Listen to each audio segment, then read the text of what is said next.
Hello, my name is Tara Kern. Lena Banozalio Jacob Sauza, Tla Aloga, Hudzan Sadan Salit, Dagayakak Wisdo. Hello, I'm Lena Jacobs. My Danaka name is Banozalio.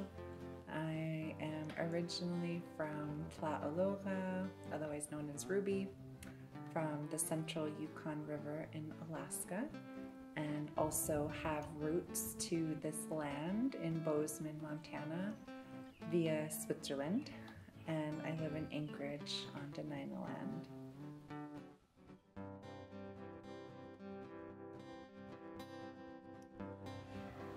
My name is Torin Christopher Jacobs.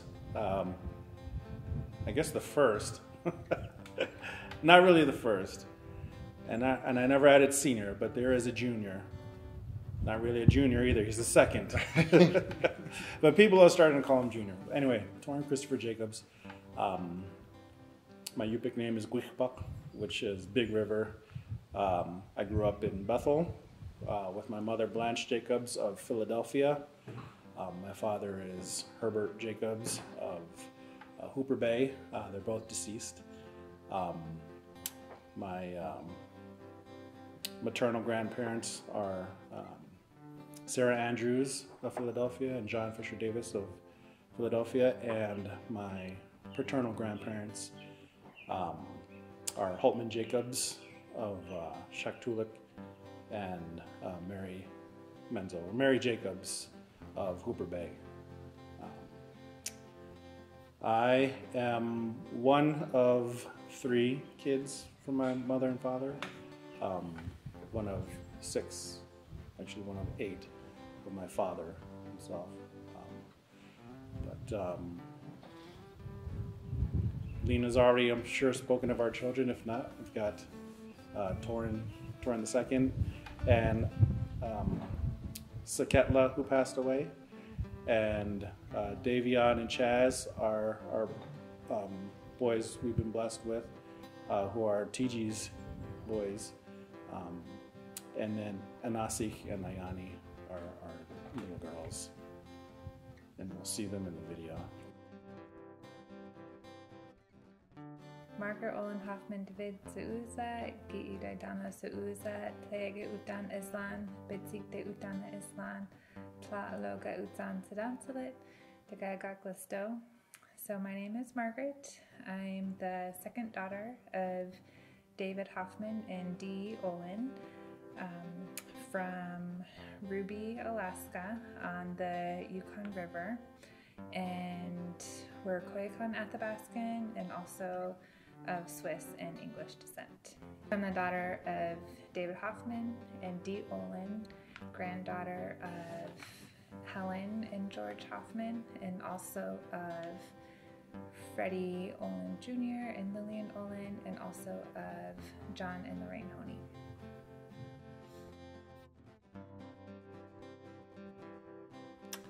Hi everybody, my name is EJ David. I am Margaret's husband, and I am the father of 4 amazing children, Laka, Manu, Kalu, and Tala.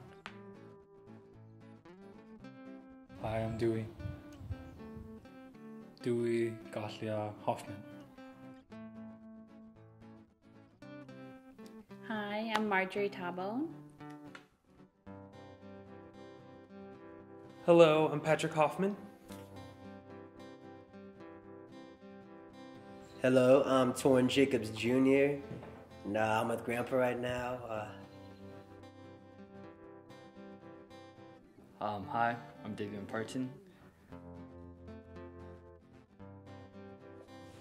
Hi, my name is Chaz Parton. Hi, I'm Anasik Udon Jacobs, but I go by Anna. It's my nickname. Hi, I'm Sadatsa Jacobs, and what did I say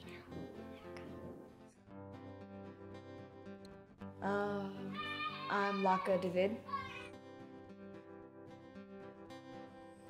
Hi, my name is Manu David. Hi, I'm Kelly David. Do you see the horses over there? Yeah. Yeah? Yeah. Can you say hi, horses? Hi, horses. Yeah, that one's something else.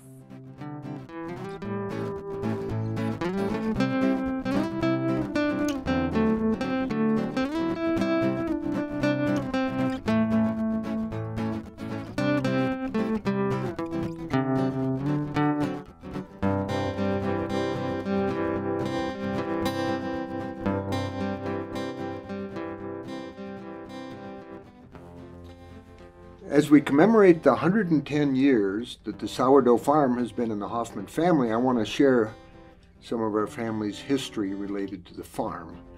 I'm David Hoffman, the current owner. The first land patent for the Hoffman Farm was granted by the United States government to White Caffey on June 15, 1877. The property sold a few times over the subsequent 34 years and was then purchased by my dad's uncle, Godfrey Hoffman, on April 8, 1911. The title has remained in the Hoffman family during the past 110 years. Godfrey had immigrated from Switzerland to the Midwest prairie town of Beloit, Kansas with his 9 siblings and mother. He earned the down payment for the Bozeman farm by traveling to Canada to purchase a herd of untamed horses. While driving the herd back to Beloit, he broke horses each night. Upon selling the livestock, he put the cash proceeds into a sock, packed a bag, and traveled west on the railroad, searching for a new home with mountains like those in his native Switzerland. He found that home in Bozeman. Over the years, the Hoffman family has served as attentive stewards of the rich soil on their little piece of Switzerland. They've grown barley, wheat, and hay and have raised Black Angus cattle and horses. The large barn, constructed in 1915, was the site of a stationary baler. Godfrey stored loose hay and then baled it after the harvest, typically selling it in midwinter when prices were highest. One family member, Gene Glauser, who leased the land across Sourdough Road at Triple Tree Ranch, showed a little more entrepreneurial flair during Prohibition. He earned a reputation as one of the best moonshiners in Gallatin County. However, his Swiss frugality proved to be his downfall. He just could not bring himself to waste the sour mash from his distilling process, so he fed it to his livestock. An observant county sheriff arrested him after noticing a field of drunken cattle. Rudolph Hoffman, Godfrey's youngest brother, and his wife Hermina raised 11 children in the Gallatin Valley. They were my grandparents. They ranched for a time at the Sourdough Road place, but primarily they lived at their ranch on Spring Hill Road. Their 3 bachelor sons, Albert, Chris, and Bill, purchased the Hoffman farm from Godfrey's sister Elsie in 1963. The Hoffman boys served as attentive stewards for many decades. Their touch can still be seen in the well-ordered shop building and the equipment sheds. They spent winters in their shop modifying and repairing equipment and developing countless inventions to improve ranch efficiency. Chris and Bill honed their mechanical skills as Seabees deployed to the Pacific in World War II. George Hoffman, the brother of the Hoffman boys and my father, worked many summers at the ranch during his school years. He was a member of the Hall of Fame 1946 MSU Bobcats football team. He was also an MSU civil engineering graduate and commercial building contractor. He designed the current ranch house and oversaw construction in 1974. When Chris died in 2001, Bill was no longer able to live alone on the ranch. He moved to an assisted living center and sold the property to me. I and my son Dewey had many conversations with Bill about how to preserve the family legacy. We determined to keep the 160 acres forever intact. Since the ranch had been owned jointly by Chris and Bill, I had the option of purchasing 2 separate 80-acre parcels. Instead, I took title to a single 160-acre parcel. To further preserve the integrity of the land, I granted a conservation easement to Gallatin Valley Land Trust. This means that the property can never be subdivided and that its primary purpose will always be agriculture. I am now regrettably selling the Hoffman farm. Me and my 4 children and most of my 12 grandchildren are deeply entrenched in Alaska. We simply don't have the time to adequately maintain the proper relationship with the family land. My hope is that the new owner will provide the same high level of stewardship over the land that the Hoffmans have provided over the past 110 years.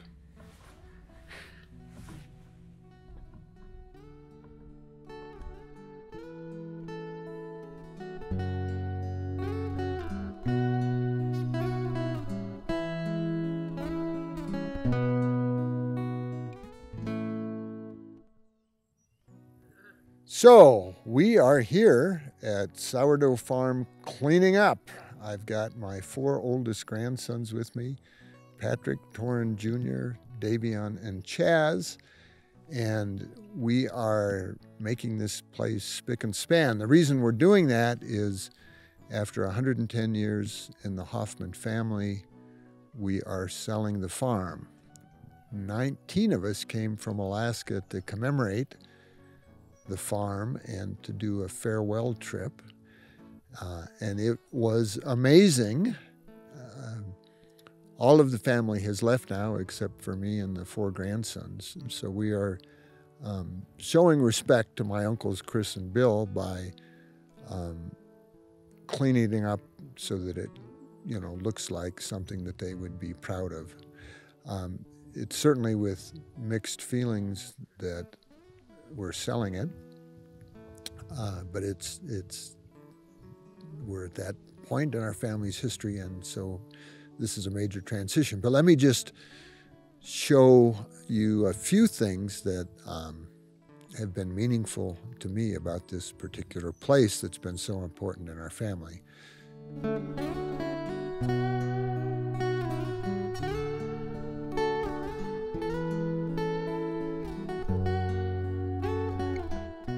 So to me, the vision of the farm that I always think of is looking out across the field.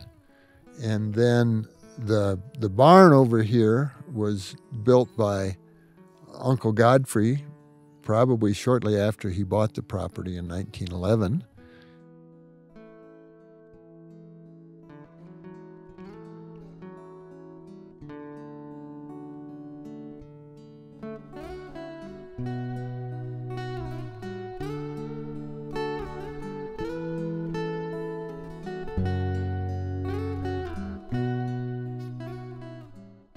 And look at the house here. My dad designed the house for Chris and Bill. They built it in 1974. This is the site where the original house that was on the place in 1911 when Godfrey bought it was. That house has been moved and still visible.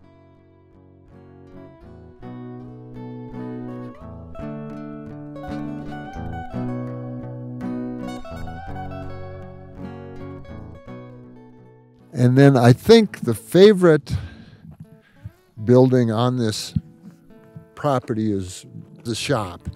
Every winter, Chris and Bill, once the harvest was in, they would spend the winter working in the shop, repairing equipment, inventing things, fixing things, and that's where they showed their real craftsmanship as people that understood how to fix things, solve problems, make equipment, repair equipment. So let's go in and look at the shop. So this is the shop building where Uncle Chris and Bill spent their winters repairing equipment and fixing assorted things and inventing things. And I loved this shop. When I was a little kid, I loved this shop. You can see how tidy and organized the brothers were. All of the different bolts had their own bins. Everything was placed on the wall so they could see the parts that they used a lot. The workbench was where they lived. I love that. This is actually a functioning workbench. And one of the things we've done in our cleanup, Arnie Duncan and Bridget Kavanaugh were tenants here for about 16 years, and they have moved out now. And so I've been able to restore this to the way it was when Chris and Bill worked here, and the way it was when I bought this farm in the spring of 2002. These two tractors belong to Arnie, so they're not part of the equipment that came with the farm. Most of that equipment is down at Donna Hoffman's ranch at Spring Hill.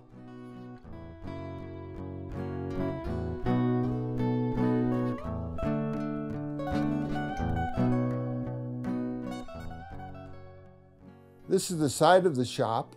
Just like inside the shop, there's a workbench and there's parts all over the wall. So this also was where Chris and Bill repaired and fixed assorted things.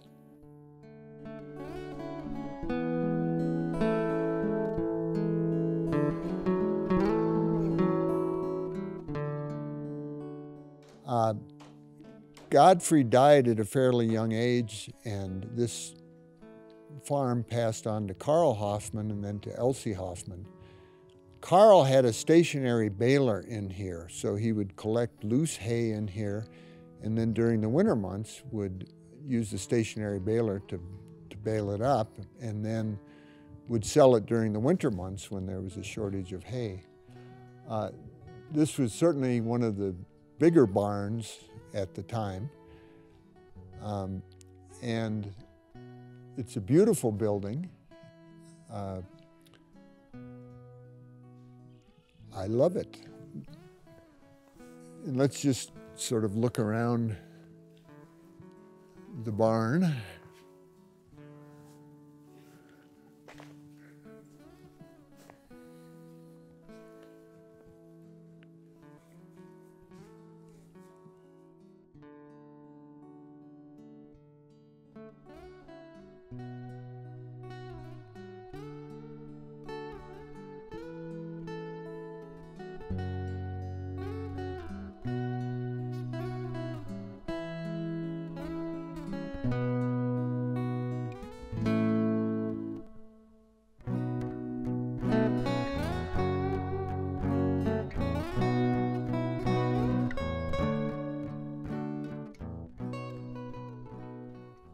This is one of two equipment sheds. This one doesn't have a concrete floor. We just finished cleaning this up, and again, we're trying to restore things to the way they looked when Chris and Bill were working here. It's funny, as I do this cleanup, I come across different things that they've modified and different tools, and it really brings back lots and lots of memories of my uncles, and lots of memories of when I was in high school and used to come over and spend time here. So this has been really fun doing the cleanup and having times to relive old memories.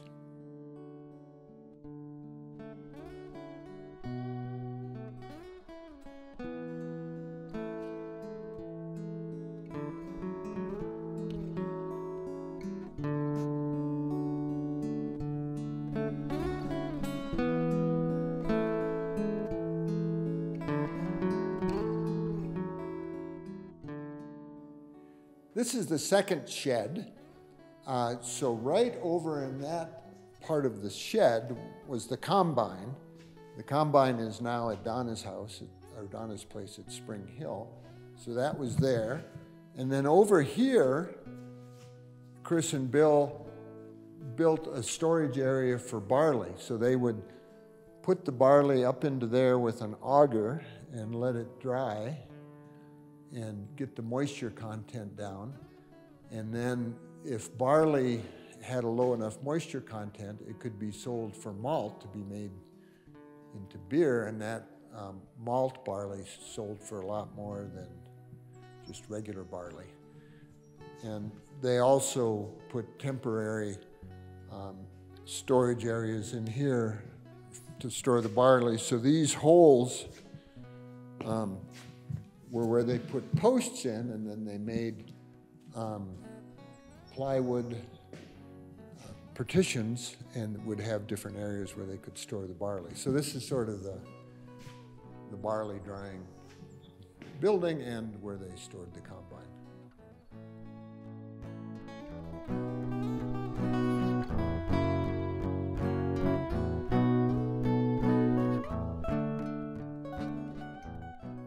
This is the original farmhouse that was on the property when Godfrey Hoffman bought it in 1911.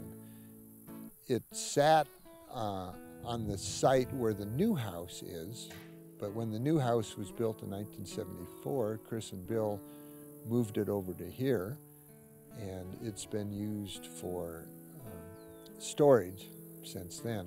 I can remember when I was a little kid, we'd, when it was at the other house site, coming and visiting in this house. But we spent more time at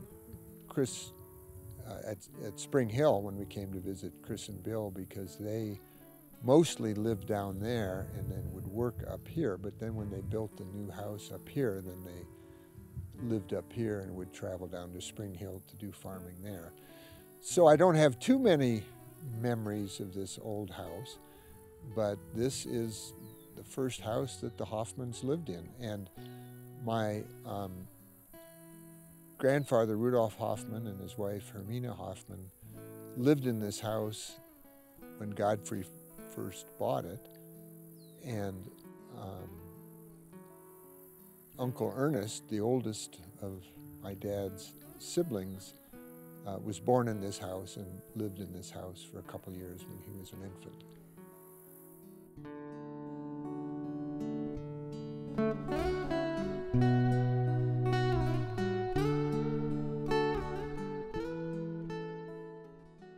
Okay, this is Chris and Bill's house. I'm coming in from the garage. As you come in, you can see washer and dryer. This is sort of the mudroom area.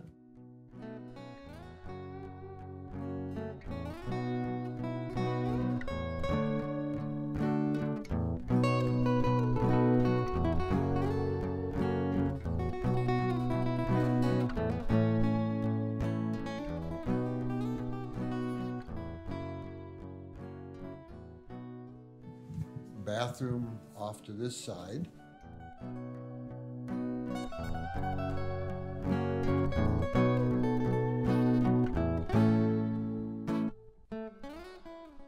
Here's the kitchen.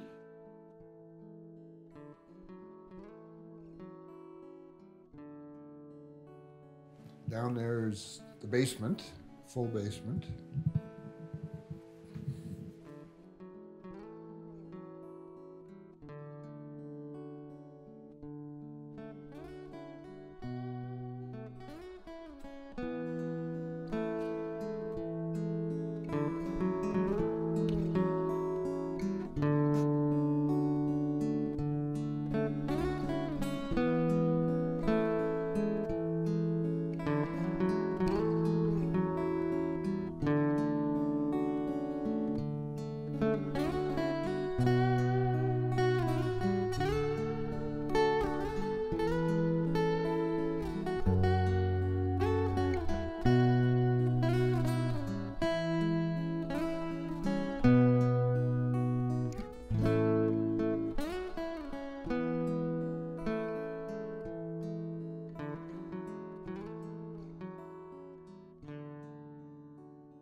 And the glass door, and one of the great things is the big porch outside.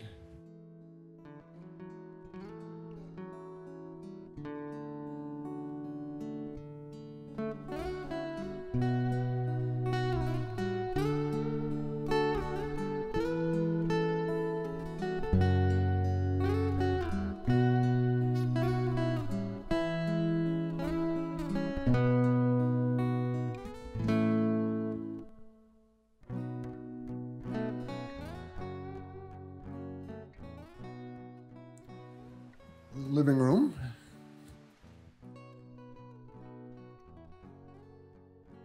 This was Bill's room. Bill stayed upstairs because he had mobility problems, and Chris's bedroom was downstairs because it was cooler in the summer and he did not have mobility problems. This has always been the room that I stayed in. I always liked this room.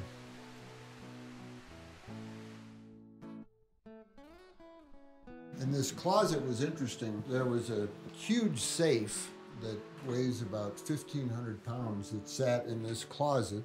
We did some research. The safe was manufactured in 1875. And then this was sort of the extra room that they had. My mom and dad would stay in this room when they came to visit.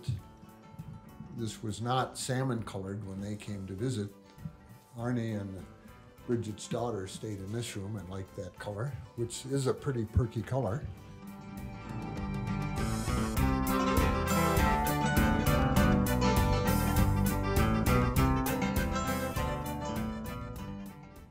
What were some of the values that stood out most to you from growing up here and with your uncles? Oh, it was a sense of responsibility. I mean, get the job done, do it right, do what you say you're going to do.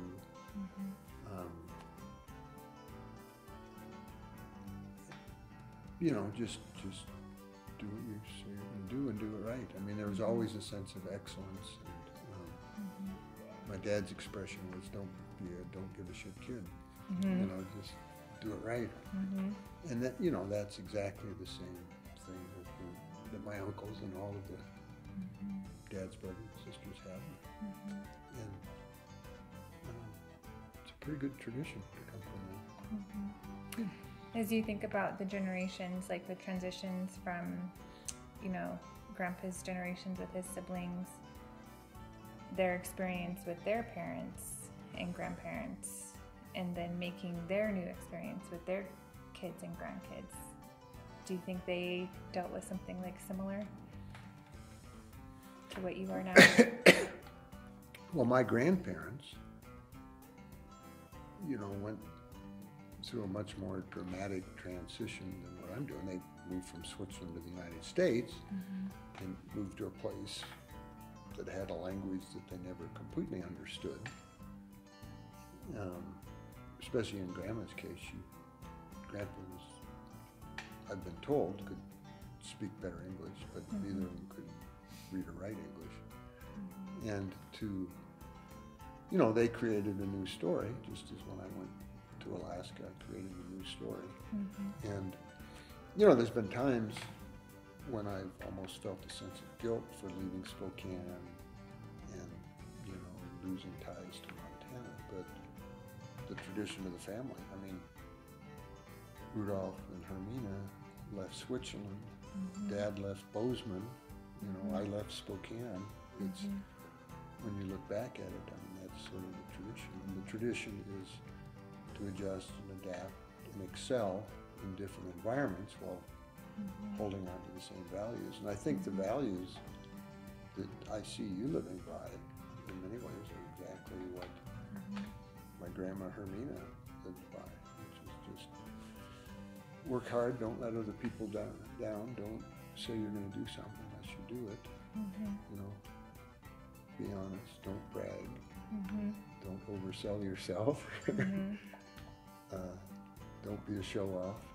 I mean, it's, you know, a lot of that in your life you get from your Koyukon tradition, but very similar. Very similar values. And when I first went as an anthropologist to native villages, the thing that struck me is the guys that I went hunting and fishing with reminded me so much of my uncles. And I think that was the real draw. And, you know, and so it's a happy coincidence that the values that come from your mom's tradition are really similar to the values from my tradition, even though, you know, so many of the details are different. But that's really nice. And to watch you four kids live in a way that would make my parents proud is, you know, one of great joys of my life. And it makes me feel like even though we're selling the farm, you know, we haven't lost touch with the kind of lifestyle that occurred on this place. Okay, thanks. Well, we're up at Sourdough, and it is July 2021, and David is getting ready to sell the place, so we're putting together some memories, and certainly we have a lot of memories up here with the uncles Chris and Bill and my dad Sam Hoffman and cousins. We just had a ball up here, and a lot of Sunday dinners, the roast on the tulip dishes, and I have pictures of people building the barn and jumping around and off of the hay buggy around the back of the barn. Some of my favorite times, certainly around the 4th of July and haying.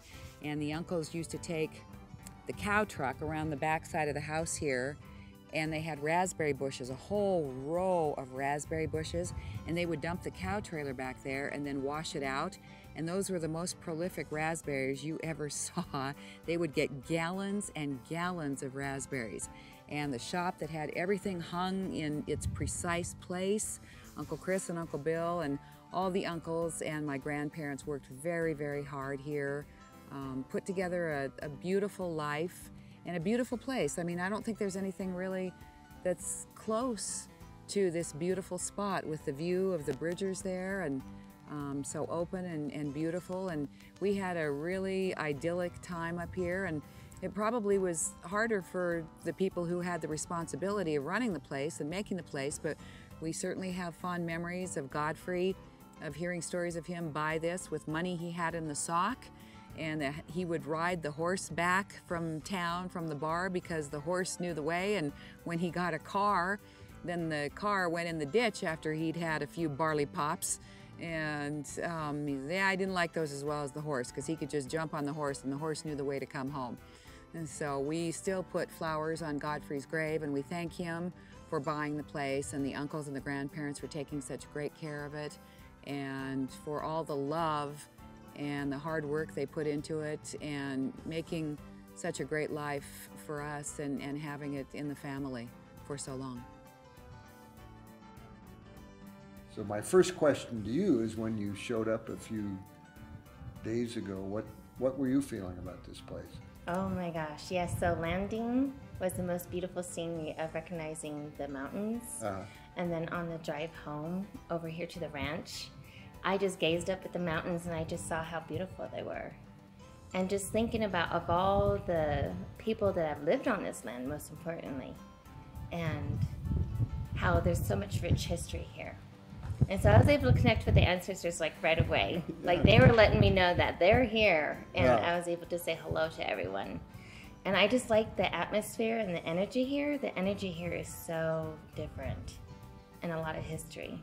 So tell me a little bit more about what you're feeling about this place. Yeah, well, first I just want to honor the ancestors that are here, and this beautiful land, and how it's just been passed down from generation to generation. And how it's just an honor just to be all of us here at the same time right now. And we get to share this unique experience. Being with a large group of people, I have been mostly trying to be in that awareness state of where I'm at, and being mindful, and also asking for help when I get overwhelmed and stuff like that. And so that's been helpful, because you've been helping me with that with me, Dad. And I think it's really awesome that I can come into this group, and from learning from my recovery is that I've learned that I can ask for what I need and to help me. And I need to ask for help, especially when I'm struggling. And so I think it's also wonderful too, where I can come in and bring in the teachings that I've learned about the smudging and the prayers and the prayer ties, and we got to experience that this summer as a family unit, and being blessed with all those fish. That's a great story right there, because we're talking about Grandpa George and Grandpa John, and we're asking our ancestors to lead the fish into our nets, and here they brought in 3 king salmons and also 3 sharks. And I was saying the sharks is like a sense of humor from our ancestors. But yeah, I'm really enjoying spending quality time with everybody and watching the children. Watching them experiencing horseback riding, that was so much fun. And then how they just love it. And I get to share their experiences with them. So what did you think of the horseback riding? Well, Patty definitely connected with me. He really pointed me out, and he really wanted me to ride him. Okay. And so I said, okay. And he came up, and he goes... And I was like, oh, you're trying to catch my attention? And he's like... I was like, okay, I'll ride you then. And then also when we were taking the family picture, he was using me as his rubbing post. And he was just sticking his little nose right up against my arm and just shoving me like this. So I thought it was really neat to connect with the horses, because everybody was, I noticed, was connecting to their own horses that were riding around. And just enjoying watching their faces. And the Tala was amazing. Yeah. And, of course, there was lots of fun moments in there, too. So I really enjoyed the horseback riding, and I really loved that experience. And it was such a beautiful scenery. Yeah. Yeah.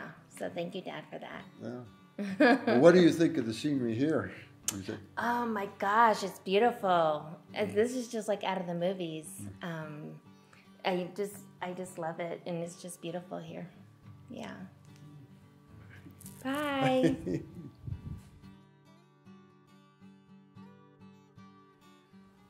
So we're here to sort of say goodbye to the farm. And I was just wondering what your thoughts were as part of this transition, saying goodbye to the farm, and what you're taking with you, and what you're thinking about as we leave this behind. Yeah. Well, I definitely appreciate that we get to introduce our next generation to this so that they can come out and we'll have these memories of being here and doing the storytelling in the circle and the storytelling that you do at Kapwa Camp and in the book that you've been writing, so that they'll have those memories and know about this place as part of their heritage too. And I remember kind of grieving the separation from different places that I grew up, like Priest Lake and Big Eddy, and thinking that was such a huge part of my upbringing, and my kids aren't going to know that. Right. And really kind of grieving the loss of that experience that I had. But then really finding peace in knowing that the biggest thing about that experience was the people and that multi-generational relationship. My grandparents raised me in the summer when you would send them down to us here, and that was just so huge for the foundation of who I became on both sides, your side and Mom's side. And knowing that our kids are getting that, whether it's, here, there, or anywhere, and having that connection with you and Mom and Lola, and finding that place in Kasilof really brought a lot of peace to me, knowing that it's okay to let these things go, and I can cherish those memories and continue to tell stories about it, which is how we pass on, our history anyways. But know that we get to create new memories, and that's the place that our kids are going to talk about and tell their kids about. And it's okay to start new traditions, and it's okay for a transition to happen and to move on and discover new things that we might not have otherwise been open to if we were just still looking backwards and trying to hold on so much. And I'm really grateful for the memories that I did have here and the connection to Grandpa's family and Grandma's family and your siblings and my cousins, and that was really special. And I'm just glad that we're getting to create that now for our kids. And they'll remember this place. Tala and Tulela might not have really vivid memories of being here, but they'll have this video and all this footage, so that's really special. So what have you enjoyed most, or what are some of the noteworthy things from the last 3 days since we got off the plane that you can think of? Just seeing the kids really enjoying it here. I took a walk with Torin and Anna and Ayani out to just kind of go look for the water and explore some of the land, and just seeing them just walking on the path I mean, it was so simple, but so beautiful too. And Torin put Ayani on his shoulders, and they were just walking and exploring, and they had this whole, you know, landscape in the background, and I just really enjoyed seeing them here, and Torin wholeheartedly diving in and loving and appreciating this place, and knowing that he can build his own memories to share with them too. And I feel like it's helping me, because this was such a big part of my life, and he's now experiencing that. It's like he's experiencing more of me, which is really special for our relationship too. And little Torin, he, you know, there's a cat here, and he's allergic to cats, so he and Patrick both were just really uncomfortable and itchy and sneezy. And I said, come stay at the hotel, there's lots of room. And he said, no, I want to stay. I love waking up here and looking outside and just being here in the morning when I wake up. And he just like immediately fell in love with it too. And it's cool to see them experience that. And when the wind and the thunderstorm came earlier, seeing all of the kids jumping around on the deck, just screaming with excitement, because they don't experience this at home. Like fear, but also excitement. And Anna and Manu and Kalu just all holding hands, running back and forth on the deck in the wind and the rain.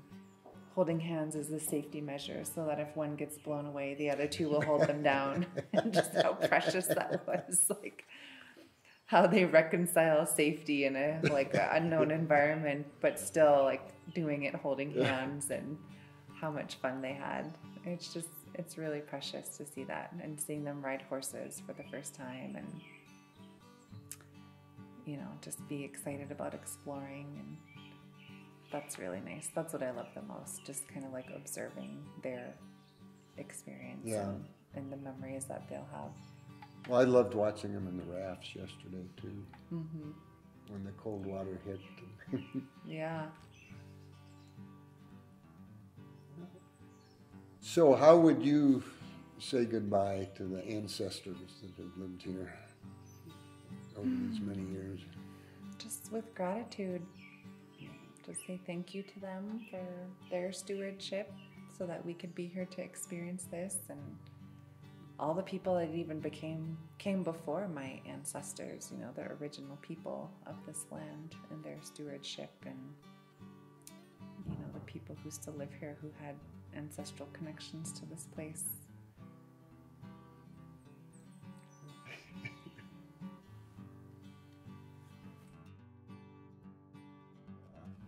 So this is your first trip to Sourdough, first trip to Bozeman. Give me some of your sort of first impressions of what you've seen and felt and heard since you got off the plane. Yeah. Well, it's kind of what I've expected, you know, in farm country and in farmland. Beautiful mountain range surrounding us. So we're in a gorgeous valley and get to see the beauty of the mountains around us. And the heat, although high, has not been unbearable, you know, with the dry heat. And so that's been nice. I know it makes things challenging, but it's been enjoyable for me still.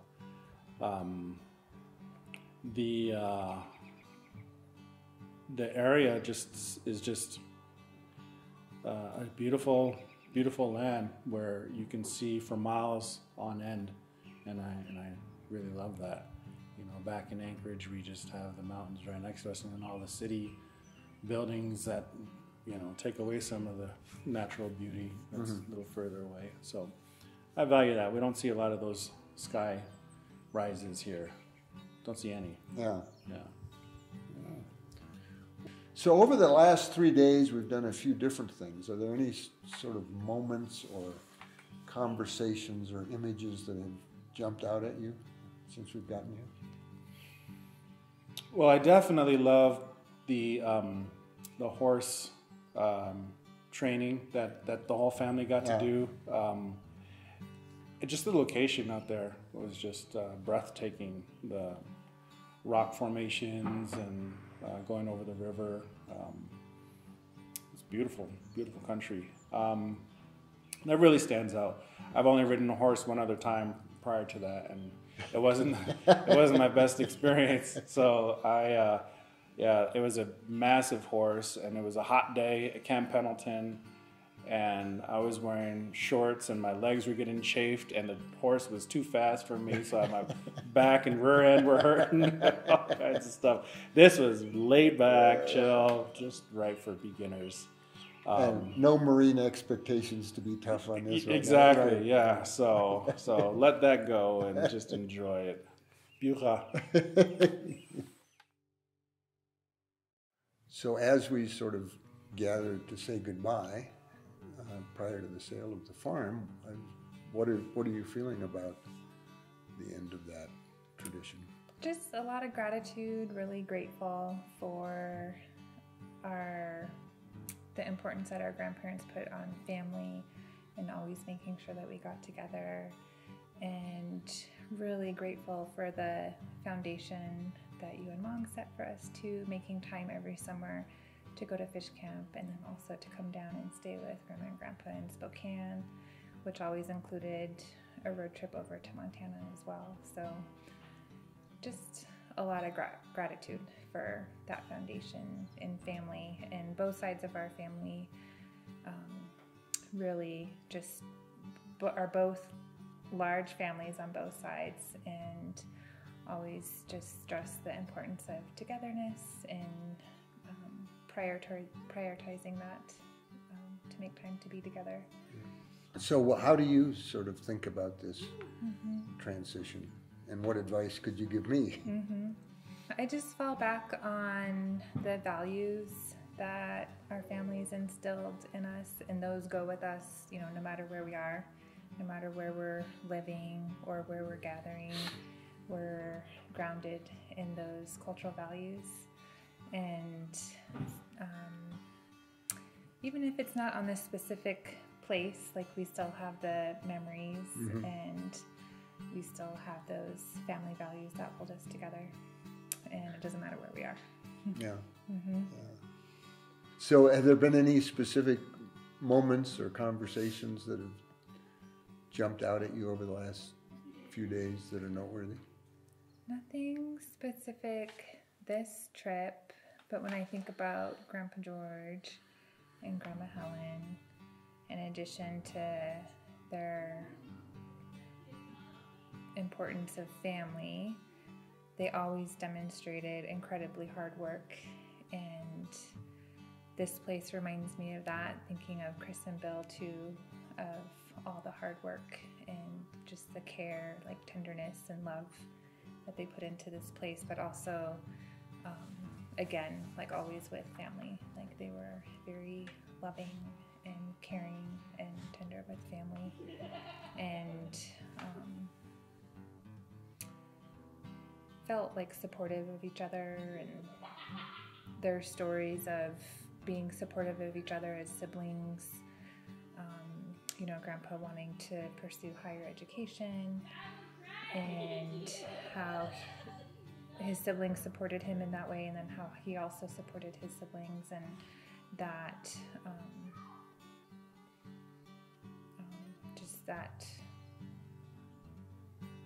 importance of education and hard work.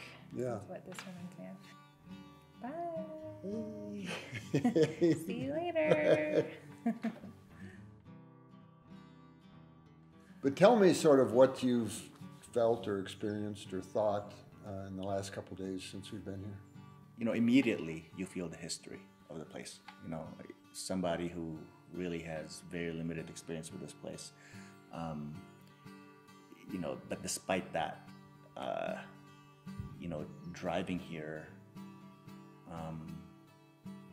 just through that road, that long road, and then even this, just this driveway off of the highway here, that long gravel road going in, right from there, I think you really feel the history of it already. I mean, this place is to me, just looking at it, it's massive. I just can't even fathom, you know, the amount of work and, you know, the stories and the experiences and the lives, you know, that that this place has touched and that this place has shaped. So yeah, I mean, you feel it immediately, you know. And to me, you know, you ask like how it's been for me. Personally, I really just want to be respectful of all of that, you know, knowing, you know, all of the different people, you know, that spend time here, you know, generations of people who spend time here. I want to be respectful of what they've built and their experiences here, even though, you know, I know very little of it. So yeah, so that's me. I want to be respectful of it.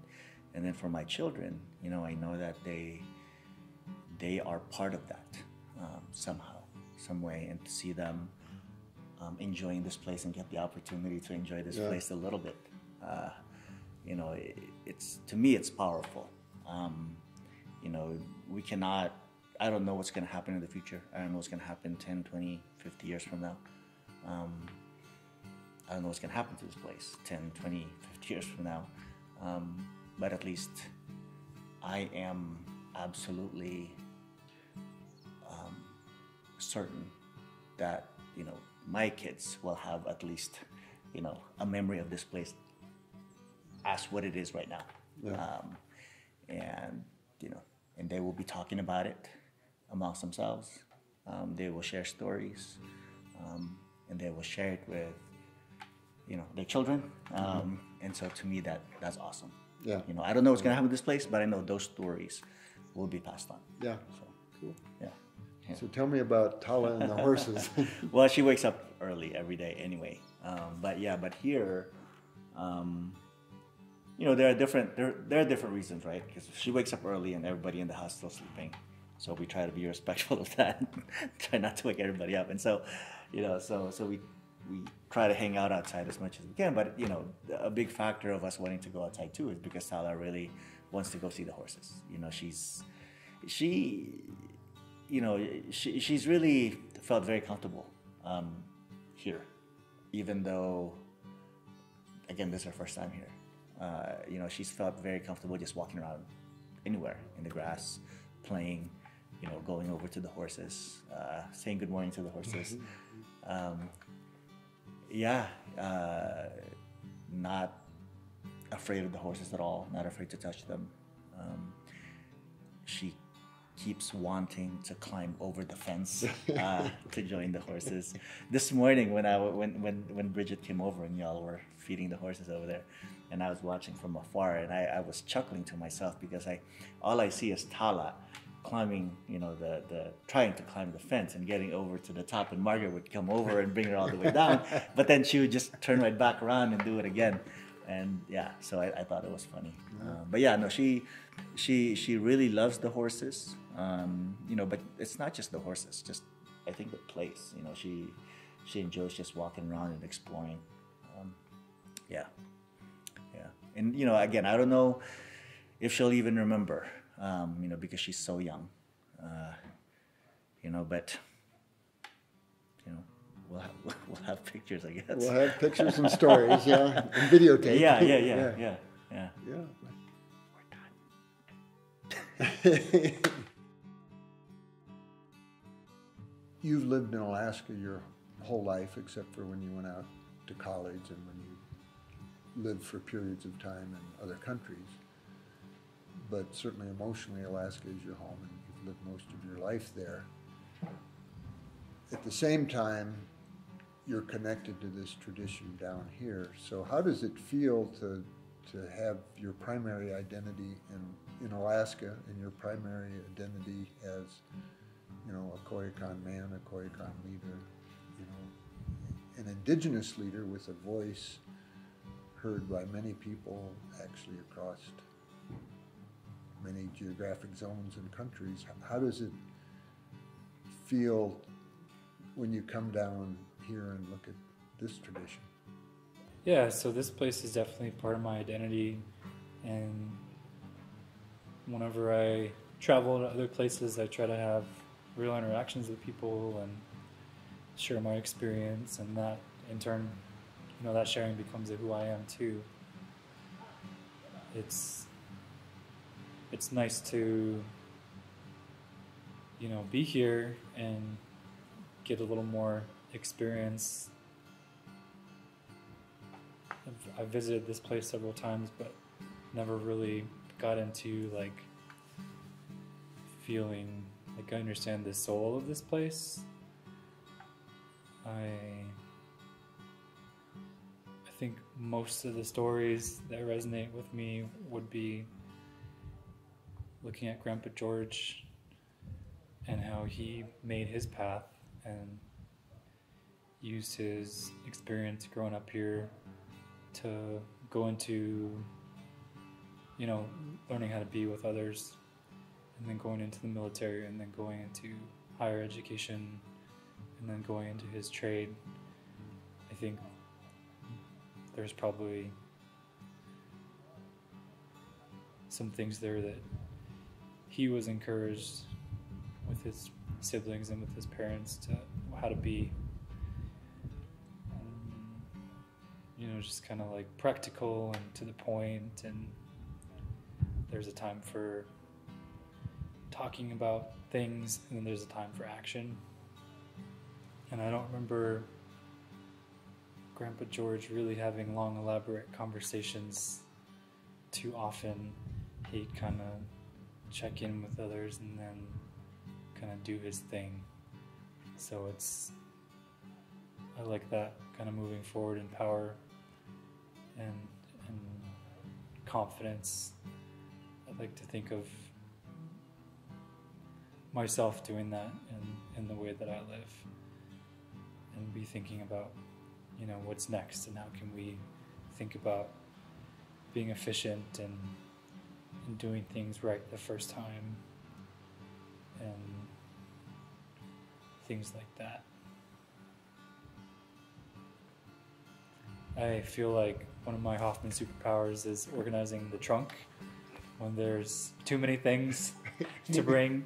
I'm definitely a pack rat, and when we're moving from Fairbanks to Nome Camp or to other places, it's definitely, I can feel like, oh yeah, I know how to do this. Grandpa taught me. I've seen how it's done. So there's ways that Grandpa George will live on, and Grandma and others. So any other reflections as you sit here, presumably for the last time on this piece of property? I don't think too much more is springing to mind. I'm just looking at all these tools in the shed here, and how fun it is to look at all these gadgets and nuts and bolts, and everything has its place. Kind of reminds me of Grandpa's shed or his garage space. I kind of wish I was more handy. I guess that comes with, privilege. I never had to change my own oil or brake pads, or, I never really had to learn how. I could just take it to somewhere and swipe this piece of plastic, and then someone could do it for me. That's such a different way of living than the grandpa and the uncles when they were younger. And I think that's okay. I think people have their different skill sets, and one of my gifts is to see the big picture and to keep tabs on, are we moving in the right direction?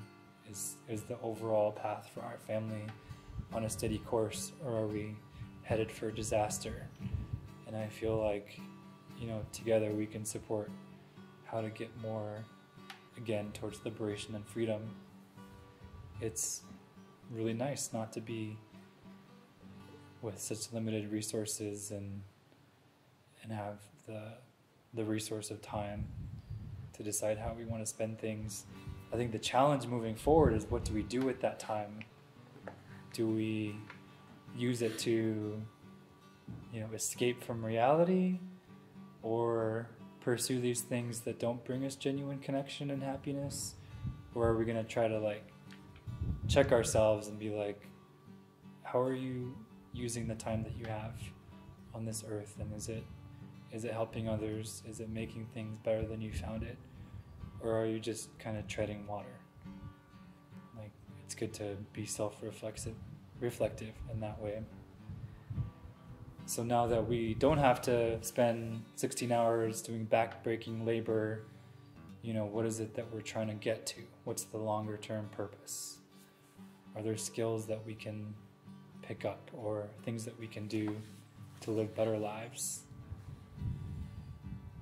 Or is it mostly entertainment that we're after? And yeah.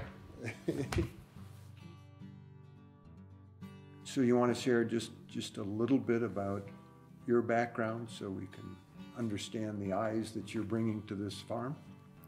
Yeah, I grew up in Nome, and there we have a fish camp, and out at fish camp we're there all summer and picking greens and berries and taking care of fish and seals. So it's just really a place to be out on the land. So it's really cool to see like just how big this place is, and the barn, and I really love the shop just because I love all the tools, because I'm a high tanner, so I'm like looking at all of these tools here, and I see like super like potential to make tools. And I'm like, wow, I can make this, I can do that, I can make ulus with that blade, I can make a scraper with this one. So I really just have been having a great time here on this property, and just kind of observing to your family coming together. And I've really been enjoying evenings talking story too with everyone. Yeah, you're very much a craftswoman in the tradition of my uncles, who spent all winter in this shop fixing things and making things and creating things. And Dewey commented on how the uncles sort of reminded him of you in terms of they were people that expressed their heart through their hands. Yeah, it was cool, like coming in here and like looking, and I'm like, wow, and just felt really connected. And you were like, just take anything you want. And I started, when you said that, I started taking things, putting them on the table, like pointing at those antlers, and I'm like, that, like I could do all kinds of stuff. And that was really awesome. And I went back with like an armful of stuff, and I was just smiling and looking at Dewey. He's like, look, the treasures I found. So we'll probably look through here again and find some more treasures we could take home, so that we always have something from this place. Good. Any other impressions you've gotten about this place or about the experiences since we showed up here?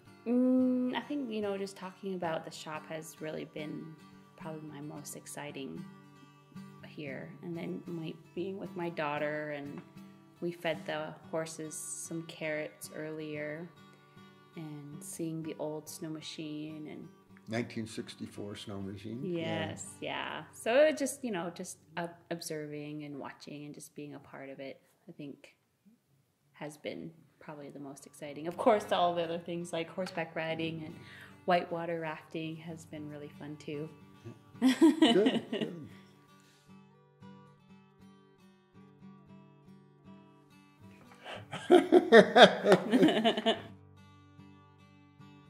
So, in your time since you arrived here, what has really struck you about this farm and Montana? Definitely the feel. It was just a whole different vibe.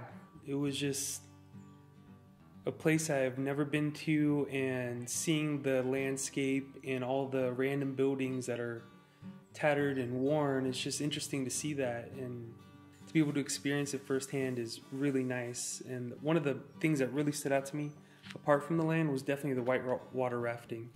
I read the waivers, got scared myself, watched some videos to scare myself some more, and I was like, think I'll think on this one. And I just kind of stopped thinking about it up until we got there. And then once we got there, I was scared to hit the rocks. But once we hit the first rock, I immediately thought, well, we need to hit every rock, because it was just a wild experience, and it felt like it just felt like a wild ride. Good. So, what did you think about the horseback riding we did? The horseback riding was interesting. I was there shooting some footage, and I originally was not going to go on there because I thought I was going to be too busy. But after a while, I realized this is all kind of the same thing over and over. So I was like, all right, I'll hop on. So I got on, and it felt really natural. There's something about holding an ice cream cone while you're controlling the horse. It's the reins around it that you had to hold on to like an ice cream cone. And it felt like I picked it up naturally. I ride a scooter, so I felt like I had like that motorcycle hips as they were going. So my head was like still as a chicken, but everything else was just all moving and wobbling. And I was like, oh, wow. And then to get off was also interesting. I remember the trainer, the horse trainer, she was like, you sure you want to do that with the white shoes? And I was just like, white shoes, I got this. Good. Yeah. Good. So what else have you learned about the land, or what new family stories have you learned since you came here? Definitely learning about the original person that bought this place, Godfrey. I read a little bit about it before we came here because there was a script, but it's interesting to see the place and think of the script while you're looking around, because some things are lining up. And right now we're inside this like tool shed, and once we got in here, one of the first few things Grandpa said was that's where my uncles used to work, over in a bench to the right over there. And it was kind of weird. I just started thinking like, I started thinking like what they would be doing, and imagining like bodies just floating around and doing stuff. Or I mean, not floating around, but like just other people in here working, and I'm just imagining it. And the shed has so many uses, and now we're using it for a whole different thing. But when you look around, there's just so many tools, and everything just has a place, kind of like all of us, actually, me and Grandpa. It's like we're just like these tools. We're not tools, but just these tools of life, and we're putting them into place and using them for essentially for our advantage. Yeah. Bye. So over the last 3 days, what are some of the images or experiences or smells or sights or sounds that stick with you? Temperature-wise, I haven't been too hot. I haven't been cold at all. I haven't had to wear a sweatshirt. I think this is the perfect weather, where it's nice and hot out, but with a good breeze. That's my favorite weather. Some of my favorite things was horseback riding. The last time I was on a horse, I think, was in 2016. But we were just like going slow. This is my first time. I believe it's called cantering, like going fast. That was a lot of fun. And the drive up into the mountains as well was also beautiful. It's just a bunch of land. It's all rocky. And when we got to the place, you could just see all the terrain everywhere. It wasn't like a farm in New Jersey where it's just a small little cramped area. This was like wild, and all the horses were roaming, and that was pretty interesting. And when we got on the horse, I was actually able to canter it there, get it to move. The people who were with the horses really knew what they were doing, so that was a lot of fun going on that. One thing I also won't forget would be the rafting. Because the only other time I went rafting was, I don't think this counts, but Six Flags, like Great Escape, just like one of those like rides. And I thought that was fun, so this was definitely experience. I was on the boat with Patrick, TG, Laka, Chaz, and Davion. And I think the entire thing was an hour and a half, but that was a whole lot of fun. I didn't know what it was going to be like at first, because, I mean, I've never done it. My grandma used to tell me stories about her rafting a lot before, but her stories are wild. Like, when she described it to me, she was like, yeah, the day before we went, 2 people died on the like raft. So like, I didn't know how to take it. And so we went on, and it was fun. They showed us like the proper way to like row the raft, precautions. I didn't think anybody would fall out, but sure enough, I saw like 3 people fall out. So it was definitely a lot more like exciting than I thought. Actually, no, that's not true. I knew it was gonna be exciting, but I didn't expect people to fall out of the boat. But it was beautiful. We were going along in the river, because I'm not sure if you've been rafting up here, because I know you didn't go on it, but for this trail, you go. I was on it. Oh, you? Yeah. I was on the other boat. Oh yeah. We splashed again. Yeah. But when you went through, you saw that like it was just a beautiful view. Like you had the mountains, cliffs. She's telling us all the history while we were going through, and that was interesting. Because I mean, before this, I never really knew of Montana. Yeah. I've heard of it about like horse ranches and stuff, but otherwise, like didn't know too much about it. But coming here, it was definitely someplace I've never experienced or seen before. Good. Yeah. It's been a good time. Bye. So tell me what strikes you as interesting about Montana and about this farm. What really stuck out to me in this Montana trip, which is my first time, is it was actually going horseback riding and whitewater rafting. I really enjoyed whitewater rafting. I loved the thrill of it. The adrenaline that you get, you're about to hit a rock and like do some cool tricks. And for horseback riding, I never went on a horse before, and I've always seen other people doing it. I thought it would be pretty cool if I did do it. So when I first tried, I was like, whoa, this is pretty cool. Like riding on top of on a horse, that's been traditionally used by Native Americans, but they were also introduced by the Europeans. So I thought it was pretty cool to ride on top of one with a saddle. If it didn't have a saddle, my butt would have probably hurt more. But it was cool to connect with the horse and like give it, tell it to where to go in all directions. And it was also cool to make it go backwards. Like it's almost like a car, but like a little easier because you can you have to use one hand and you just kind of sit there. Yeah, so I thought it was really fun. For whitewater rafting, I got like cold for about 5 minutes, halfway, but the rest of the time I really had fun.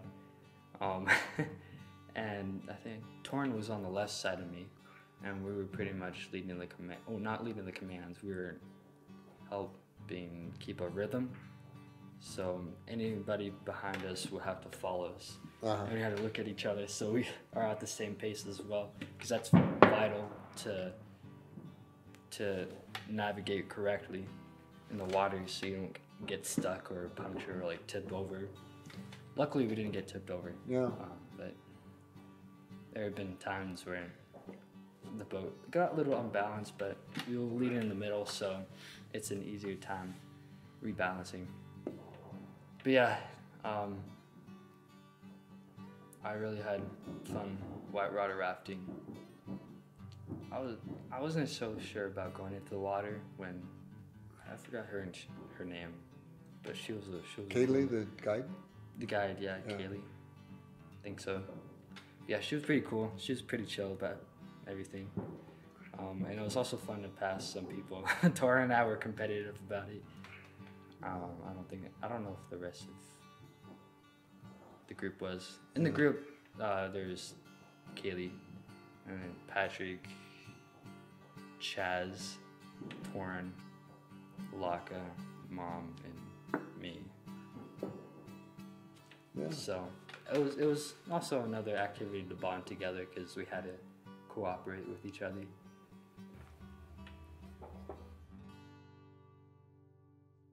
So Chaz, this is your first trip to Montana, first trip to this farm. So what do you think of all this? Well, my first impressions, I think it's really fun here. I especially love the farm. I love like how big it is, and how like we're not in the city life. It's really quiet out here. So quiet you can hear the crickets. Yeah, so I really love the space here. And love the feeling like I don't feel all cooped up, like there's just space to roam. I also really like the weather here. Even though I'm not used to it, it's still kind of enjoyable, especially sitting outside in the sun. And then just the adventures we've been on so far. So what were some of the adventures that you've enjoyed? Oh, my favorite one for sure was the whitewater rafting. I really love that adrenaline rush. And yeah, I just love being on the water. You know, it was a really good day for it too. You know, it wasn't too hot, wasn't too cold. The water was just right, you know. And I especially love splashing people and getting splashed at. That was really fun. And it didn't feel too long too. Like, it felt like it was a perfect time, you know. So yeah, overall it was a really fun experience, and I'm probably gonna do it again, but probably like the higher classes. You want more adventures and Yep, for sure. Class 5 rapids, huh? Class 5 rapids, yep. Yeah. Bye. One of my favorite parts about here, one of my favorite times here was when one night there was lightning. We were watching a lightning show, and a little later, the stars started to show in the corner of the sky, and it was really cool. That was one of my favorite parts here. And then there was also another part that I really liked when we went horseback riding, which is really fun. What did you think of that storm this afternoon? That was cool. It was really windy, and even a little bit of hail. But that was only for a little while. Then it just started raining really hard. Was it scary to you? Not really, no. We could also hear thunder during the windstorm. Oh, yeah. That was some crazy weather. So what do you think about the farm and the land around here? I really like it. In some parts, it's like kind of dark yellow because of like dead grass and hay. And other parts are really green. That's where farms are. And it's really cool, and I just really like this place. It's also very hot. So if you were going to tell your granddaughter 50 years from now about your trip to Sourdough Farm in Montana, what would you want to tell her? I would tell her that it's a really great place, and it's nice and hot in the summer and spring, and very snowy in the winter. And in the Sourdough Farm, there is a couple of horses over there. That would be very, very, very, very, very old by then. Yes. I think that's pretty much it. Okay, Bye. well, why don't you go and play the 4th of July games? Okay. Okay, bye-bye. Bye. So what did you have most fun doing so far? Watching the fireworks and looking at everyone playing, looking at the beautiful sunset. It probably always happens at nighttime. What did you think of those horses that we went and rode? They were fun. I especially liked Clover. Clover was your favorite, huh? Yeah. The pony is so cute, and I love him. Oh, yeah. Oh, and also, when we went to the barn where the horses live here, we saw one horse while it was eating. It was, never mind about this one. So if your granddaughter watches this movie in 50 years from now when you're old like me, what do you want to tell her? I want to tell her that I had so much fun, and there's so much fun with you here. I especially like when we were at the barn here, and we got to touch the horses and look at the nests. One of the nests was on the porch. It was a small one. The other one was in a tree by the porch, and it was gigantic. The last one is in the place that's really close here, but yeah, just yeah. And now we'll let loose in that nest. Yeah. Bye-bye!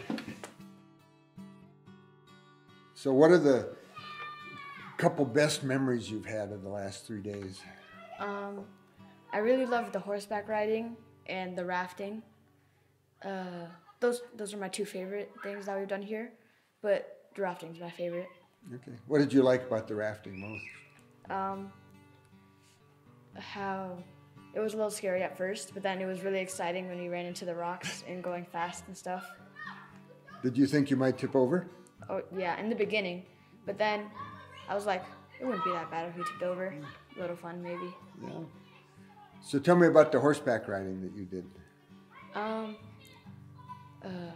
At first I was also scared because the horse was huge. Her name was Patty, and at first I just started walking with her, but then I tried going a little faster and it was really fun. Cool. So as you look around the place, what do you notice most about this farm? It's a really big place, and there's a lot of wildlife and stuff. Oh yeah, you like the deer, huh? Mm-hmm. Seems like there's lots and lots of deer. Yeah. So if you could say goodbye to Uncle Godfrey, who bought this 110 years ago, what would you say if you were going to say goodbye to the farm? And what would you say to Uncle Godfrey? I'd say he made a good choice buying this farm, and this place was really cool. So tell me what you've enjoyed most so far in Montana. Well, what I've probably enjoyed most was the rafting, because I liked all the big bumps and the big splashes. Oh yeah. Did you like the cold water? Yeah, I was my raft's motor. Oh yeah. And I was right behind you, so I was following your paddling. So you were my leader. Yeah, it was kind of satisfying seeing all the pedals like go Yeah. sink. Yeah. So what do you think about this farm where we're at right now?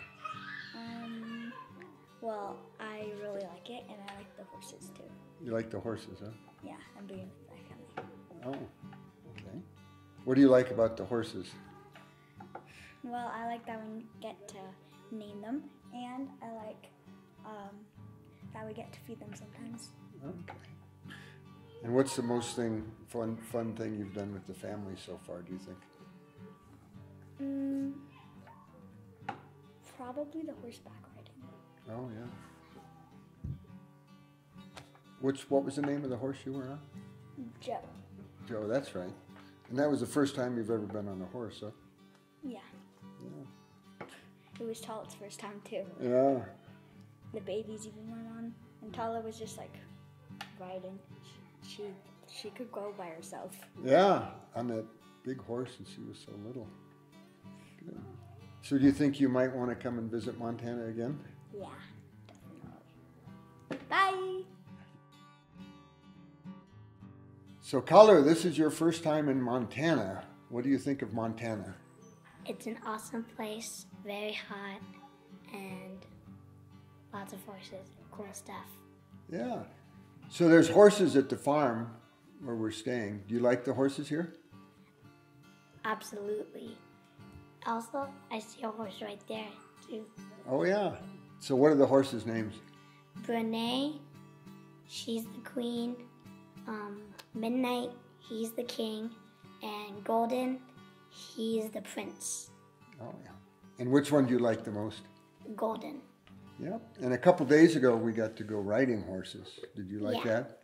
Awesome, yeah. Patty was awesome, too. That was a horse that I was riding. And she didn't want to go fast, but sometimes she went fast, but mostly she went slow. But she was still really fun to ride on. Did you get scared when she went fast? No, not at all. It was really fun. And yesterday we went for a rafting trip. What did you think of that? It was wet. I was in front of the boat, so I got splashed a lot and I was soaked when I came back home. And the big waves were awesome. It was awesome getting wet too, wet freezing. Yeah. And the waves look really cool. Goodbye.